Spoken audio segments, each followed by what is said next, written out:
This is going to be a little rant about why I hate the Gladiator Lancer tank. Now, to be fair, I don't really hate the Gladiator Lancer tank, period, but people rely on a pair of them to be your anti tank, and it just will not do, and I want to go over why.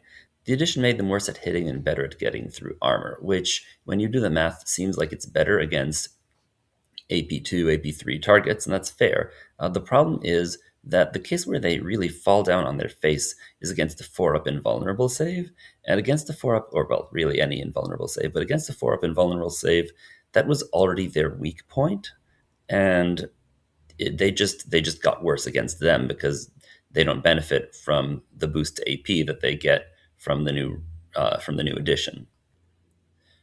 So people would put one Lancer on one approach and one Lance on the other and call themselves covered for anti-tank. And that'll do against standard tanks, but not anything with a 4+ invulnerable save. It just won't do. I ran the math without Oath, but it's not really that much better with Oath. And when you're shooting at something reasonably tough with a 4-up invulnerable save without Oath, you get both attacks through their invulnerable save all the way in 8.7% of the time, and you get one through 42% of the time, which means that 50% of the time you do 0 damage, and against something big and tough like, well, anything with a 2-up, 4-up, really, or you are only getting any damage through 42% of the time, which will not kill them. Now, that's before the opponent has a CPU available for command reroll. At that point, you're only getting both punches through 4.3% of the time, and one punch through 25% of the time. That's about a 70% failure rate. And that is terrible. How common is this defensive type? Well, you think of Imperial Guard as not having a lot of invulnerable saves, right? Well, Tech Priest gives their tank a 4-up invulnerable save. You think of Primarchs, right? Primarchs are all over the place, and all of them, whether it's Guilliman or whether it's Magnus, have a 4-up invulnerable save. Demons, all the big demons, all have 4-up invulnerable saves. Necrons, all their vehicles have 4-up invulnerable saves. So your Lancers are just going to fall on their face an awful lot of the time if you're counting on them to be your anti-tank. You need more anti-tank.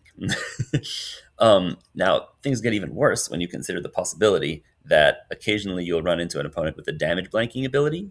That could be Iron Storm, right? But a Rogaldorn non-tank commander also has the ability to blank one damage a game, and that's just great when they've got a Tech Priest, or honestly, even without a Tech Priest.